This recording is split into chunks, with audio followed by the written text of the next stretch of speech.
Hello friends, welcome to Brainiacs once again। मैं उम्मीद करता हूँ आपको हमारे वीडियोस अच्छे लग रहे होंगे और आप बहुत कुछ सीख रहे होंगे। और जैसा कि हम बार बार कहते हैं कि आप हमारी वेबसाइट पे जाइए, वहाँ से सैम्पल पेपर्स डाउनलोड करिए, प्रैक्टिस क्वेश्चंस हैं, माइंड मैप्स हैं और इनफैक्ट जो हम वीडियोस बना रहे हैं उनकी कॉपीज़ भी हैं और उनकी पीडीएफ्स भी हैं प्रेजेंटेशंस की। तो मतलब ये हमारा पूरी कोशिश है कि आप लोगों को हम किस तरह से हेल्प कर पाएँ आपकी पढ़ाई में। तो आप उसका फ़ायदा उठाइए। और ऐसा नहीं है कि वहाँ पे केवल इकोनॉमिक्स का है, वहाँ पे और सब्जेक्ट्स भी अवेलेबल हैं और अच्छी अच्छी इंटरेस्टिंग चीज़ें भी हैं, तो आप उनको भी अपने पढ़ाई में यूज़ कर सकते हैं। तो मैं उम्मीद करता हूँ आप लोग ज़्यादा से ज़्यादा बेनिफिट उठाएंगे। चलिए शुरू करते हैं आज का टॉपिक। आज हम एक बार फिर जो है मैक्रो इकोनॉमिक्स का एक और चैप्टर लेकर आए हैं, राइट। और जिस चैप्टर का नाम है बैलेंस ऑफ पेमेंट। पिछली बार हमने जो है फॉरेन एक्सचेंज मार्केट किया था, तो ये मैक्रो इकोनॉमिक्स की उसी यूनिट का एक और चैप्टर है, बहुत इम्पॉर्टेंट है। और मैं उम्मीद करता हूँ कि इस चैप्टर को पढ़ने के बाद आपके कोई डाउट्स नहीं रहेंगे और कोई दिक्कत नहीं। फिर भी अगर कोई डाउट आता है तो आप कमेंट बॉक्स में लिखकर भी हमसे पूछ सकते हैं and will be happy to solve your queries, right. चलिए अब बात आती है, शुरुआत करते हैं डेफिनेशन से कि भाई बैलेंस ऑफ पेमेंट की क्या डेफिनेशन है, राइट। अब इसमें जो है हम कहेंगे कि भाई it is like a ledger. अब आप में से स्टूडेंट्स ऐसे होंगे जो अकाउंटिंग बैकग्राउंड के भी हैं, तो वो इस बात को समझेंगे कि भाई एक अकाउंट क्या होता है। तो और जो नॉन अकाउंटिंग बैकग्राउंड के हैं उनके लिए हम बता देते हैं कि हर अकाउंट की दो साइड होती हैं, एक डेबिट साइड और एक क्रेडिट साइड। और जो लेजर अकाउंट होता है उसको हमें, जब हम उसको क्लोज करते हैं तो हमें उसको बैलेंस करना पड़ता है। और यही चीज़ बैलेंस ऑफ पेमेंट अकाउंट को बनाते समय भी हमें करनी पड़ती है। लेकिन इम्पॉर्टेंट बात यह है कि बैलेंस ऑफ पेमेंट है क्या। ये तो हमने कह दिया कि it is type of a ledger account, but actually ये क्या है, ये क्या रिकॉर्ड करता है। तो हम ये कहते हैं it is also known as balance of international payments. तो यानी कि बैलेंस ऑफ पेमेंट अकाउंट तभी बनाया जाता है जब हम इंटरनेशनल ट्रेड के साथ हैं, या हम कहें कि हमारी जो ट्रांजैक्शंस है that is involving foreign exchange, यानी हमारा देश दुनिया के बाकी के देशों के साथ किसी न किसी रूप में जो है इकोनॉमिक ट्रांजैक्शंस कर रहा है। इसीलिए हम कहते हैं कि it is a statement of all economic transactions made between one country and the rest of the world over a definite period और अ डिफाइंड पीरियड। और ऐसा क्यों? क्योंकि हर अकाउंट, जैसे बाय डिफ़ॉल्ट हम कहते हैं कि कोई भी अकाउंट बनाया जाता है तो उसका पीरियड 1 ईयर रखा जाता है। बट आजकल तो देखो कंप्यूटर का ज़माना है, तो हम मंथली बैलेंसेस भी चेक कर सकते हैं, क्वार्टरली भी कर सकते हैं। तो एज एंड व्हेन जैसी भी हमारी रिक्वायरमेंट हम ये कर सकते हैं। बट फिर भी हम अकाउंट बनाते समय इस बात को बिल्कुल मेंशन करते हैं कि वो अकाउंट किस पीरियड को बिलोंग करता है। तो it summarises all transactions that the countries, individuals, companies and government bodies complete with individuals, companies and government bodies of the other country.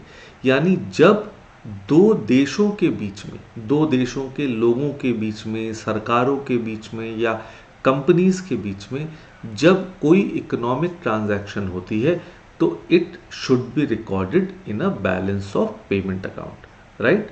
तो आई होप आप डेफिनेशन को अच्छी तरह से समझ गए होंगे।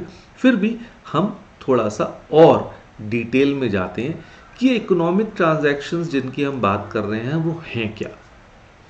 तो जैसा कि आपको बोर्ड पे नज़र आ रहा होगा कि यहाँ पे हमने इस बोर्ड के ऊपर 4 बॉक्सेस बनाए, जिसमें visible items, invisible items, unilateral transfers और कैपिटल ट्रांसफर्स।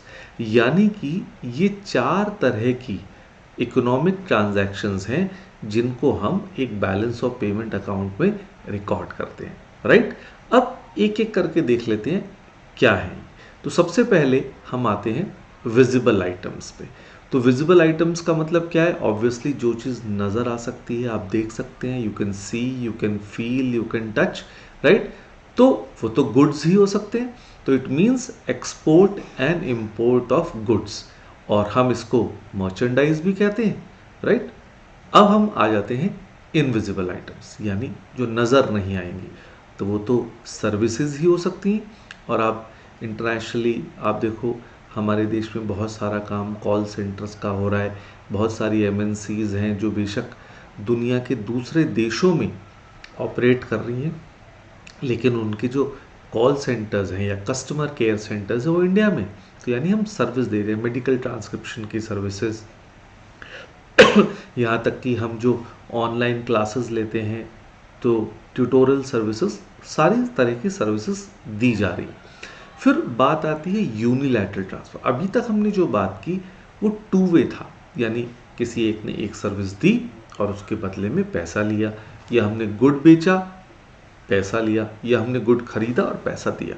तो यानी इट वाज टू वे। लेकिन यहाँ पे हम बात कर रहे हैं यूनिलैटरल, यानी ओनली वन वे, कि वन वे ट्रांसफ़र है। तो यानी आपके पास पैसा आया तो सही, लेकिन उसके बदले में आपने कुछ दिया नहीं।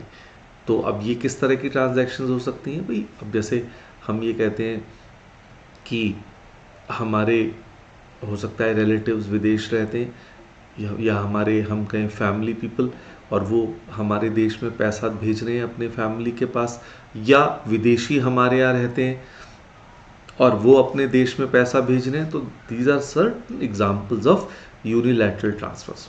और फिर बात आ जाती है कैपिटल ट्रांसफर्स की।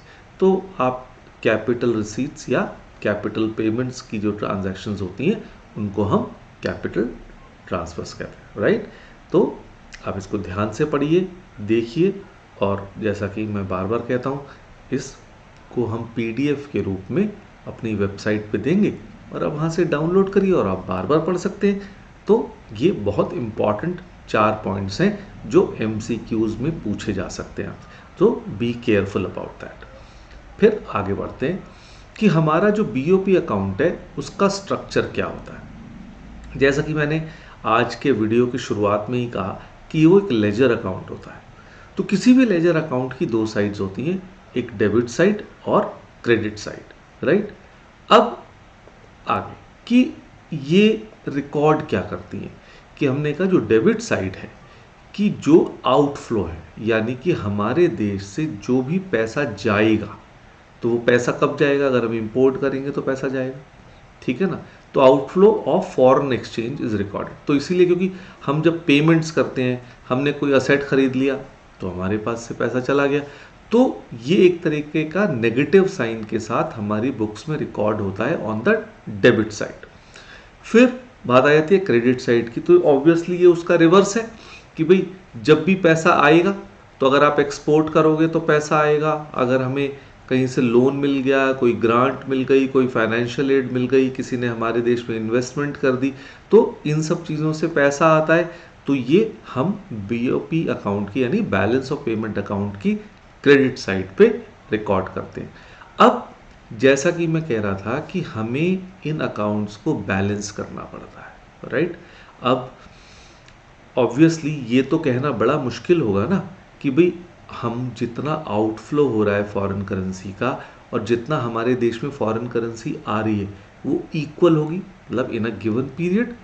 तो थ्योरेटिकली हम कह सकते हैं कि वो इक्वल हो सकती है, ठीक है, कि भाई जितना पैसा हमारे देश से गया उतना ही उस साल में आ गया, बट ये प्रैक्टिकली ये पॉसिबल नहीं, लेकिन हमें बैलेंस ज़रूर करना पड़ता है।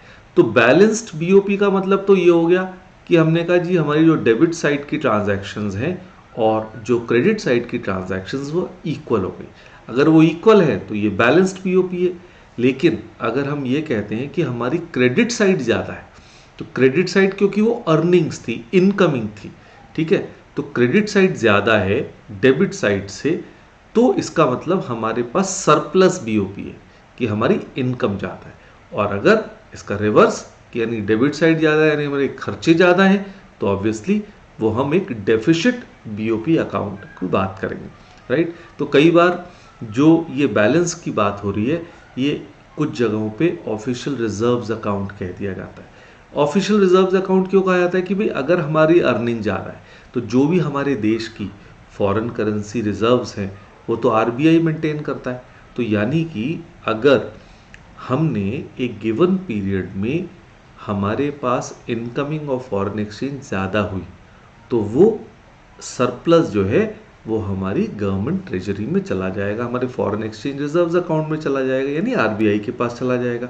और अगर हमें खर्चे ज़्यादा करने पड़े तो at the end of the year देखेंगे कि हमारी जो फॉरेन एक्सचेंज रिजर्व्स हैं वो पहले के मुकाबले कम हो गए, बिकॉज हमारी अर्निंग कम थी और हमारे खर्चे ज़्यादा थे, राइट। तो आई बिलीव कि स्ट्रक्चर ऑफ बीओपी अकाउंट आपको अच्छे से समझ आ गया होगा कि डेबिट साइड होती है, क्रेडिट साइड होती है। डेबिट साइड पे हम आउटफ्लो को रिकॉर्ड करते हैं, क्रेडिट साइड पे हम इनफ्लो को रिकॉर्ड करते हैं और फिर हम उस अकाउंट को जो है बैलेंस कर देते हैं, राइट। अब हम बात करते हैं कंपोनेंट्स की। तो जो बीओपी अकाउंट है उसके बेसिकली दो कंपोनेंट्स होते हैं, करंट अकाउंट और कैपिटल अकाउंट। अब पहले हम बात कर लेते हैं करंट अकाउंट की कि करंट अकाउंट के अंदर क्या क्या आता है। तो करंट अकाउंट के कंपोनेंट्स हैं trade in goods, trade in services, transfer payments. फिर ट्रेड इन गुड्स में हम एक्सपोर्ट ऑफ गुड्स को इंक्लूड करते हैं और इंपोर्ट ऑफ गुड्स को करते हैं। ट्रेड इन सर्विसेज में हमारी नेट फैक्टर इनकम आ जाती है और net non factor income. Factor income मतलब जो हमारे आपने 11th स्टैंडर्ड में पढ़ा होगा माइक्रो इकोनॉमिक्स के अंदर कि factors of production, land, labour, capital, entrepreneurship. तो इन फैक्टर्स ऑफ प्रोडक्शन से जो इनकम है वो नेट फैक्टर इनकम है और जो इनसे बिलोंग नहीं कर रही वो हमारी नॉन फैक्टर इनकम हो जाती है। फिर ट्रांसफ़र पेमेंट्स यानी it is a kind of a unilateral payments, gifts हैं, रेमिटेंसेज हैं, ग्रांट्स हैं। फिर जैसे आ गया ना नेट फैक्टर इनकम में क्या आया, net income from compensation of employees या फिर इन्वेस्टमेंट इनकम, और उसमें शिपिंग, बैंकिंग, इंश्योरेंस, इस तरह की सर्विसेज की इनकम, राइट। अब हम थोड़ा सा इसके अंदर जो सबसे इम्पॉर्टेंट पॉइंट आ जाता है वो हमारा ट्रेड इन गुड्स का आ जाता है, जिसको हम कहते हैं बैलेंस ऑफ ट्रेड। तो अब इस बात से आपको ये बात समझ आ जानी चाहिए कि बैलेंस ऑफ ट्रेड और बैलेंस ऑफ पेमेंट ये दो अलग अलग चीज़ें हैं और balance of trade is a part of current account. जैसे अभी हमने बात की कि हमारे बैलेंस ऑफ पेमेंट के दो कंपोनेंट्स हैं, एक करंट अकाउंट और एक capital account. And balance of trade ऐसा नहीं है कि हम करंट अकाउंट को बैलेंस ऑफ ट्रेड अकाउंट कहते हैं। Basically balance of trade is a part of current account. अब इसका थोड़ा सा स्टेप बाय स्टेप इसको थोड़ा सा डिटेल में समझ लेते हैं क्योंकि ये बहुत इंपॉर्टेंट टॉपिक है बीओपी का। पॉइंट नंबर 1 कि the difference between the value of countries exports and the value of countries imports for a given period. तो यहाँ पे ये बात ध्यान रखने की है कि बैलेंस ऑफ ट्रेड में हम केवल गुड्स की बात कर रहे हैं, सर्विसेज की नहीं। Second, it is the largest component of a countries balance of payment. तो ये तो हम अभी भी कह ही रहे हैं कि बैलेंस ऑफ ट्रेड जो है वो बहुत इंपॉर्टेंट कंपोनेंट होता है बीओपी का। BOT is also referred to as the trade balance, यानी international trade balance, commercial balance या फिर नेट एक्सपोर्ट्स। तो यानी बीओटी को अलग अलग नामों से जाना जा सकता है और it is total value of exports minus total value of imports. तो ये फॉर्मूला हो गया और हम ये कह सकते हैं कि भाई जिस कंट्री की एक्सपोर्ट्स ज़्यादा हैं तो उसका फेवरेबल बैलेंस ऑफ ट्रेड होगा और जिसकी इंपोर्ट ज़्यादा है वो अनफेवरेबल। जैसे हम अक्सर न्यूज़पेपर्स में पढ़ते रहते हैं कि भाई कहने को तो आजकल भी आप न्यूज़पेपर्स वगैरह में देख रहे हो कि चाइना के साथ बड़ा झगड़ा चल रहा है, बट इसके बावजूद ट्रेडिंग कंटिन्यूस और China is one of the largest trading partners of our country. But यहाँ पे एक जो बुरी बात है, या हम कह सकते हैं हमारे लिए नुकसानदायक बात है, वो ये है कि हमारा जो बैलेंस ऑफ ट्रेड है विद चाइना वो अनफेवरेबल है, यानी कि हम वहाँ से इंपोर्ट ज़्यादा करते हैं और एक्सपोर्ट ज़्यादा। वहीं दूसरी तरफ यूएस से जैसी कंट्री के साथ हमारा actually favourable balance of trade है, यानी हम उनको एक्सपोर्ट ज़्यादा करते हैं और वहाँ से इंपोर्ट कम करते हैं। तो ऑब्वियसली कंट्री के लिए तो देखो, किसी भी इकॉनमी के लिए तो अच्छा यही है कि हम एक्सपोर्ट ज़्यादा करें जिससे अर्निंग, तो हम उम्मीद कर सकते हैं कि हमारे जो डोमेस्टिक एंटरप्रेन्योर्स है, आप लोग जो आगे चल के एंटरप्रेन्योर्स बनेंगे, तो वो इसमें काम करेंगे कि हम एक्सपोर्टर्स ज़्यादा बड़े हो जाए। ठीक है ना, चलिए आगे बढ़ते हैं। अब करंट अकाउंट को और डिटेल में समझ लेते हैं कि हमने कहा कि it records receipts and payments of foreign exchange on account of such transactions which do not impact asset liability of a country in relation to rest of the world। कहने का मतलब it does not give rise to future claims। ठीक है ना, तो इससे जो भी करंट अकाउंट में हम ट्रांजैक्शंस करेंगे उससे हमारी एसेट लाइबिलिटी पे कोई इम्पैक्ट नहीं आता। एग्जाम्पल के तौर पे हमने कहा export and import of goods, तो विजिबल आइटम्स है, देखी जा सकती हैं, तो ये this is a part of current account. फिर हमने कहा export and import of services, invisible trade, factor services, non factor services, ये हमने पहले भी डायग्राम से आपको बताया था। और करंट ट्रांसफर्स यानी unilateral transfers made as gifts, donations, charity, right. अब हम आ जाते हैं कैपिटल अकाउंट पे, यानी दूसरे इंपॉर्टेंट कंपोनेंट पे। अब कैपिटल अकाउंट में क्या क्या आता है? Foreign investment, borrowings, NRI deposits और शॉर्ट टर्म ट्रेड क्रेडिट। तो ये चार इंपॉर्टेंट कंपोनेंट्स हैं कैपिटल अकाउंट के। इसकी भी डिटेल पर चलते हैं। फॉरेन इन्वेस्टमेंट में हमने कहा डायरेक्ट इन्वेस्टमेंट और पोर्टफोलियो इन्वेस्टमेंट। बोरोइंग्स में हमने कहा एक्सटर्नल बोरोइंग्स और एक्सटर्नल असिस्टेंस, राइट। अब इनको थोड़ा सा इन टॉपिक्स को डिटेल में ले लेते हैं कि फॉरेन इन्वेस्टमेंट में जो हमने पोर्टफोलियो इन्वेस्टमेंट की बात की, तो वो पोर्टफोलियो इन्वेस्टमेंट क्या होती है? तो हमने कहा it is ownership of a stock, bond और other financial asset with the expectation that it will earn a return और grow in value over time. कहने का मतलब ये है कि ये जो विदेशी लोग हमारे देश के अंदर स्टॉक मार्केट में इन्वेस्ट कर रहे हैं, राइट, तो यहाँ के फाइनेंशियल असेट्स को परचेज कर रहे हैं। तो जैसे हम डोमेस्टिक मार्केट में भी, अगर मान लो मैंने कहा जी मैंने किसी XYZ कंपनी के शेयर्स खरीद लिए, जैसे मैंने कहा जी मैंने TCS के शेयर्स खरीद लिए, इन्फोसिस के खरीद लिए, जियो के शेयर्स खरीद लिए। अब ये मेरा अपना पोर्टफोलियो है, लेकिन मैं इसको फॉरेन इन्वेस्टमेंट क्यों नहीं कहूँगा? Because I am an Indian and I am investing in my own country. But let us say if some foreigner living in UK, USA, China, Europe, any other place, वो हमारे देश की companies के अंदर invest कर रहा है, तो उसको हम पोर्टफोलियो इन्वेस्टमेंट, क्योंकि वो एक तरह की फॉरेन इन्वेस्टमेंट है, विदेशी लोग हमारे यहाँ कर रहे हैं, राइट। फिर एक जो है FDI, फॉरेन डायरेक्ट, ये आपने बहुत पढ़ा होगा, सुना होगा न्यूज़पेपर्स के अंदर, न्यूज़ चैनल्स के ऊपर। तो ये क्या होता है कि जब कोई कंपनी, विदेशी कंपनी भारत में आके बिजनेस करती है, जैसे कि हम देख रहे हैं कि भाई आपको एप्पल के स्टोर्स देखने को मिल जाते हैं, वॉलमार्ट के स्टोर्स हैं, सुजुकी है, ऑडी, BMW, इन सब की, और कुछ की तो मैन्युफैक्चरिंग यूनिट सब इंडिया में खुल चुकी हैं। तो जिन लोगों की तो वो तो यहाँ पे सेटअप करके ही काम कर रहे हैं, जैसे हुंडई है, ठीक है। अब तो एप्पल की कंपनी, जो एप्पल की मैन्युफैक्चरिंग भी भारत में हो रही है। तो जब कंपनीज अपने स्टोर्स खोलती हैं, मतलब वो किसी इंडियन के साथ कोलैबोरेट नहीं कर रही, वो इंडिपेंडेंटली काम कर रही हैं, लेकिन हमारे देश में, ठीक है, तो उस चीज़ को हम FDI कहा जाता है, राइट। अब बात आती है एक और इम्पॉर्टेंट टॉपिक की, जो हमने कैपिटल अकाउंट में पढ़ा, बोरोइंग्स। अब बोरोइंग्स में हमने कहा एक्सटर्नल कमर्शियल बोरोइंग। अब कमर्शियल बोरिंग यानी it's a kind of a business boring. तो पैसा तो हमने लिया विदेश से, तो बोरोइंग का अगर पैसा आया तो ऑफ कोर्स वो इनकमिंग हो जाएगा हमारा।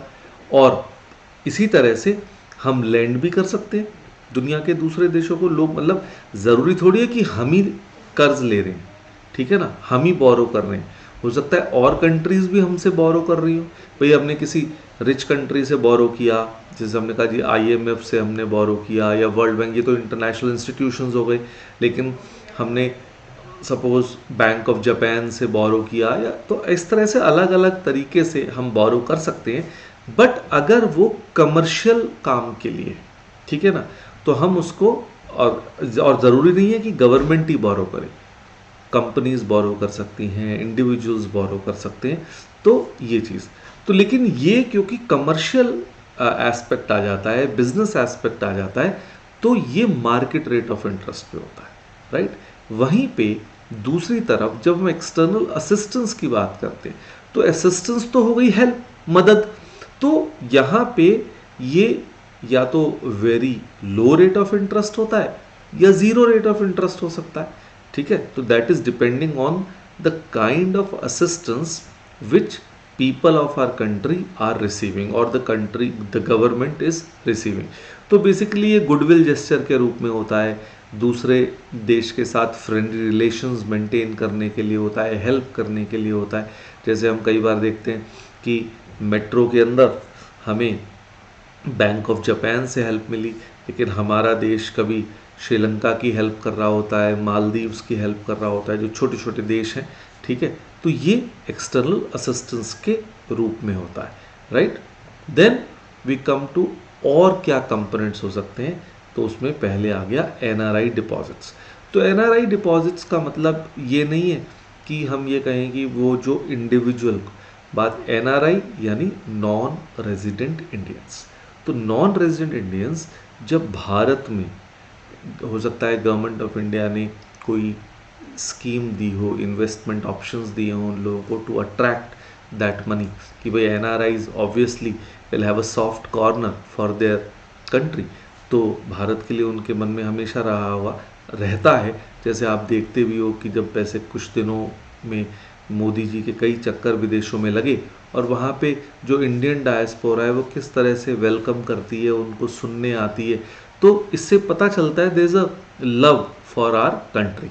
तो जब ये पैसा वो लोग हमारे देश में किसी गवर्नमेंट स्कीम में इन्वेस्ट करते हैं, तो obviously it is invested with a view कि कुछ समय बाद उनको वो पैसा वापस मिल जाएगा विद रेट ऑफ इंटरेस्ट, ठीक है। या फिर वो ये सोच के भी कई बार करते हैं कि भाई कभी भविष्य में जब अपने देश वापस आएंगे तो ये पैसा विद इंटरेस्ट जब बढ़ के मिलेगा तो they can use it after retirement, क्योंकि हो सकता है वो लोग विदेशों में भी काम करने गए हों, but when they come to the age of retirement they might want to come back to their families, ठीक है, और यहीं रहना चाहें, तो फिर उनको आगे की ज़िंदगी जीने के लिए पैसा चाहिएगा। तो ये NRI डिपॉजिट्स इस तरह से काम आते हैं। फिर शॉर्ट टर्म ट्रेड क्रेडिट। लेकिन हाँ, अच्छा हाँ, एक चीज़ और कि NRI डिपॉजिट्स और NRI रेमिटेंसेस में फ़र्क है। NRI रेमिटेंसेस क्या होते हैं, जब हमने ये कहा कि हमारे फैमिली के लोग विदेश में हैं और वो अपने परिवार के लिए कुछ पैसा भेज रहे हैं, तो वो डिपॉजिट नहीं है, क्योंकि इसके बदले में उन्हें कुछ नहीं मिलेगा। It is just a money that they paid to their family for their wellbeing, right. तो वो रेमिटेंस कहा जाता है, लेकिन डिपॉजिट का मतलब है उन्होंने बैंक में रख लिया या किसी रूप में इन्वेस्टमेंट कर दी। फिर short term trade credit, usually ये एक ट्रेडिंग का पार्ट है।